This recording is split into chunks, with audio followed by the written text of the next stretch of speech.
देखो आज हम लोग चैप्टर स्टार्ट कर रहे हैं एटम एंड मॉलिक्यूल्स। ठीक है, तो एटम एंड मॉलिक्यूल्स से पहले जानेंगे कि एटम क्या होता है, मॉलिक्यूल्स क्या होता है। उसके बाद चैप्टर को क्या क्या क्या पढ़ना है इस चैप्टर के अंदर। तो चैप्टर के अंदर आपको सबसे पहले पढ़ना लॉज। क्या पढ़ने हैं? Laws of chemical combination. सबसे आसान है चैप्टर, और चैप्टर इंटरेस्टिंग में इसलिए है क्योंकि आपका केमिस्ट्री का बेस यहीं से स्टार्ट होता है। मतलब अभी तो आप लोग रिएक्शन और नहीं पढ़े हो, 8 में सिर्फ रिएक्शन देखे होगे, लेकिन रिएक्शन कैसे बनता है, फॉर्मूला कैसे लिखाया जाता है, सिंबल क्या होता है, उसका वैलेंसी कैसे आता है, सारे चीजें जो केमिस्ट्री का जो बेसिक है वो इसी चैप्टर में आप सीखोगे। और यहीं से स्टार्ट होता है एटम एंड मॉलिक्यूल्स के बारे में, या एटम्स के सारे रिएक्शंस के बारे में। एलिमेंट का नाम जानोगे सबका, फिर आप जानोगे इलेक्ट्रॉनिक कन्फिग्रेशन जानोगे, उसके बाद वैलेंसी जानोगे, वैलेंस जानोगे, और जानोगे how to form a chemical, formula of a compound जानोगे। एटम क्या होता है, आयंस क्या होता है, मॉलिक्यूल्स क्या होता है, सारे जितने भी कंफ्यूजन है आज हम लोग इसी चैप्टर में डिस्कस करेंगे। और ये भी जानेंगे कुछ लॉज ऑफ केमिकल कॉम्बिनेशन। जब भी हमारा कोई केमिकल कॉम्बिनेशन होता है तो वहां पर कुछ लॉज फॉलो होते हैं जो इस चैप्टर में हम लोग समझेंगे। फिर जानेंगे एक मॉलिक्यूल का मॉलिक्यूलर मास कितना होता है। तो एक एक करके हम सारे पॉइंट को अब डिस्कस करते हैं। तो फर्स्ट क्या हमारा है, टॉपिक दिया हुआ है जो आप देख रहे हो, laws of chemical combination that is proposed by the Lavoisier and the Joseph L Proust के द्वारा ये कंसेप्ट दिया गया था, जिसमें हमको मेनली दो पढ़ने। ऐसे लॉज तो 3 होते हैं, लेकिन आपके क्लास 9 में कितने पढ़ने? 2 लॉज। फर्स्ट लॉज क्या था? Law of conservation of mass, और सेकेंड लॉ क्या? Law of constant proportion. तो दोनों लॉ इजी है, कहने का मतलब ये हो गया। फर्स्ट लॉ के बारे में बात करते हैं हम लोग। तो ये जो कहता है लॉ ऑफ कंजर्वेशन ऑफ मास है, इसका मतलब क्या हुआ? ड्यूरिंग ए केमिकल रिएक्शन जब भी एटम्स आपस में कंबाइन करते हैं और एक नया कंपाउंड फॉर्म करते हैं, तो यहाँ पे इस लॉ का मतलब ये होता है कि रिएक्शन से पहले का मास और रिएक्शन के बाद का मास सेम रहेगा। रिएक्शन के पहले का मास और रिएक्शन के बाद का मास क्या रहेगा? सेम रहेगा। यही सिंपल सा लॉ है। लॉ क्या कह रहा है? रिएक्शन से पहले का मास, रिएक्शन के मास क्या रहेगा हमेशा? मतलब मास के अंदर कोई बदलाव नहीं आएगा। लॉस मास के अंदर बदलाव क्यों नहीं आएगा? क्योंकि ये लॉ कहता है mass can neither be created nor be in A chemical reaction. During chemical reaction ना हम मास को क्रिएट कर सकते हैं, ना मास को डिस्ट्रॉय कर सकते हैं। ना मास को क्रिएट, ना मास को डिस्ट्रॉय। तो जब मास ना क्रिएट होता है ना डिस्ट्रॉय होता है, इसका मतलब क्या? मास कांस्टेंट है। मास क्या है? तो मास कांस्टेंट है, इसका मतलब जितना मास हमने रिएक्टेंट साइड में लिया उतना ही मास प्रोडक्ट साइड में होना चाहिए। आफ्टर रिएक्शन उसका जो बनेगा, प्रोडक्ट बनेगा, उसका मास क्या होगा? सेम होना चाहिए। मास का बदलाव नहीं आना चाहिए। अगर मास में बदलाव आया तो वो लॉ ऑफ कंजर्वेशन मास के अकॉर्डिंग उसको हमको बैलेंस करना पड़ेगा। क्या करना पड़ेगा? बैलेंस। कि मास लॉ क्या कहता है कि मास can neither be created nor be destroyed during a chemical reaction. तो इसका कंसेप्ट क्या है? एक लाइन में बताया, मास can neither be created nor be during a chemical reaction. या आप ये भी कह सकते हो कि रिएक्शन से पहले का मास, रिएक्शन के बाद का मास क्या रहेगा? सेम रहेगा। अब इसको एग्जांपल समझाते हैं। देखो आपके सामने एक एग्जांपल दिखाते हैं।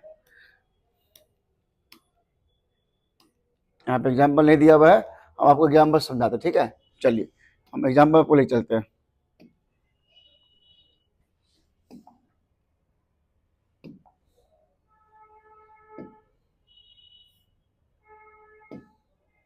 एक मिनट, पीला बैकग्राउंड लेते हैं, येलो बैकग्राउंड, येलो, चलो हाँ येलो बैकग्राउंड पे ब्लैक से अच्छा रहेगा। देखो जैसे C+O2 क्या देगा आपको? ये क्या देगा? CO2। ठीक है, इसको कोई दिक्कत? ये आपस में क्या किया? कंबाइन किया, और कंबाइन करके क्या बना दिया? कार्बन डाइऑक्साइड बनाया। अब यहाँ पे हम मास की बात करें, इसका मास कितना होता है? 12U। एटॉमिक मास कितना होता है? 12U। और ऑक्सीजन के एक एटम का मास कितना होता है? 16U। यहाँ पे कितने? 2 एटम है, तो कितना बन जाएगा? 32U। ठीक है, अब इधर जोड़ लो मास, ये कंबाइंड फॉर्म में है, तो मास को क्या करना है? ऐड करना है। क्या करना है? एक मॉलिक्यूल के अंदर जितने भी एटम होंगे सभी के एटम के मास को जोड़ दो, सभी के एटम के मास को तो हमें मिल जाए। तो मॉलिक्यूल में कितने मास है? 12U। कार्बन का हो गया, ऑक्सीजन का 16U इंटू 2 हो जाएगा। तो इधर का मास को दोनों जोड़ दो। This is reactant side, this is the product side. ये हमारा साइड क्या कहलाएगा? रिएक्टेंट साइड है, और ये साइड क्या हमारा है, प्रोडक्ट साइड है। जो रिएक्शन के बाद मिलता है उसे क्या बोलते हैं, हम लोग बोलते हैं प्रोडक्ट साइड। ठीक है, यहां तक जाओ। ठीक है, यहां लिखते हैं रिएक्टेंट साइड, रिएक्टेंट, इधर हो गया प्रोडक्ट। ओके, इधर का मास जो कितना जाएगा, इधर का हम मास जोड़ेंगे कितना आएगा, इधर का मास जोड़ो 44 यू आएगा, टोटल मास कितना जाएगा 44 यू, और इधर का मास जो कितना जाएगा 32 और 12 44 यू, मास सेम है। यही लॉ है, रिएक्शन से पहले का मास, रिएक्शन के मतलब total mass, mass of the reactant, mass of reactant equal to mass of product. यही लॉ कहता है कि रिएक्टेंट का मास और प्रोडक्ट का मास क्या चाहिए, सेम। और लॉ यही कहता है कि मास can neither be created not be destroyed. तो मास जितना हमने लिया रिएक्शन से पहले उतना ही मास रिएक्शन के बाद भी होना चाहिए, ये लॉ फॉलो करता है। अगर मास डिसबैलेंस हो गया तो we have to balance, we have to balance. अब एक और एग्जांपल सब दिखाते हैं। फॉर एग्जांपल जैसे देखो H2 प्लस O2 क्या फॉर्म करेगा, क्या फॉर्म करेगा, H2O बनाएगा, ये वाटर फॉर्म करेगा। नाउ अब देखो इधर का मास चेक करो, तो देखो इधर का मास कितना जाएगा 2U, इधर का मास जोड़ो 32U, इधर इधर 2U प्लस 16U, इसका मास प्लस ऑक्सीजन का मास, दोनों को जोड़ेंगे इधर का मास कितना जाएगा 34U, और इधर का मास कितना जाएगा 18U। क्या मास बैलेंस है, मास तो बैलेंस नहीं है। तो अब क्या करना होगा, क्योंकि लॉ क्या कहता है, लॉ क्या कहता है mass can neither be created not be, तो क्या मास डिस्ट्रॉय हो गया क्या, नहीं। तो हमें उस लॉ की वजह से अब हमें क्या करना पड़ेगा, बैलेंस करना पड़ेगा, क्योंकि लॉ ये कहता है mass can neither be created not be during a chemical reaction. तो अब सवाल यहाँ पे मास डिसबैलेंस क्यों हुआ, मास अनबैलेंस क्यों है, यहाँ 34 यहाँ पर 18 है, इसलिए मास अनबैलेंस आ गया, क्योंकि मुझे ये नहीं पता कितने H के मॉलिक्यूल्स और कितने ऑक्सीजन के मॉलिक्यूल्स आपस में कंबाइन करके वाटर को फॉर्म किए। बस मुझे ये पता है कि हाइड्रोजन और ऑक्सीजन कंबाइन करेगा और क्या बनाएगा, वाटर को फॉर्म करेगा। लेकिन आपको ये तो नहीं पता है कि कितने मॉलिक्यूल्स आपस में जुड़ेंगे, कितने मॉलिक्यूल्स जुड़ेंगे, ये मुझे नहीं पता। सिर्फ पता क्या है हाइड्रोजन प्लस एड जुड़ेगा और क्या बनाएगा, वाटर फॉर्म करेगा। But we do not know the exact number of molecules of H2 and O2। इस वजह से अब हमको इसकी वजह से सॉरी तो इसके वजह से हमें क्या करना पड़ेगा, बैलेंस करना पड़ेगा। अब देखो बैलेंस करते हैं, ठीक है। ये दो इधर पे H कितना है, दो, इधर H कितने हैं, दो, ठीक है। हम बैलेंस इधर साइड करते हैं। चलो अगले साइड पे, तो क्या लिखा हुआ था H2 और प्लस क्या लिखा हुआ है O2 गिव्स H2। मुझे यही ना बताया कि इधर आपस में कंबाइन करेंगे और क्या फॉर्म करेगा, वाटर को फॉर्म करेगा। तो देखो H तो बैलेंस है लेकिन ऑक्सीजन बैलेंस नहीं है, तो जब बैलेंस करना हो तो 2 मल्टीप्लाई हम आगे करेंगे क्योंकि ये मॉलिक्यूल है। तो H कितने हो गया, अब 4, तो यहाँ 2 मल्टीप्लाई कर दो। देखो H बराबर हो गए 4, H 4, इधर भी 4, इधर भी 4। ऑक्सीजन कितने 2, ऑक्सीजन कितने 2। अब चेक करो बैलेंस करो, देखो अब इसका मास चेक करो, इसका मास इधर कितना जाएगा, तो H कितने यहाँ पे हो गए 4 हो गए, कितना हो गए कैसे 2 टू 4।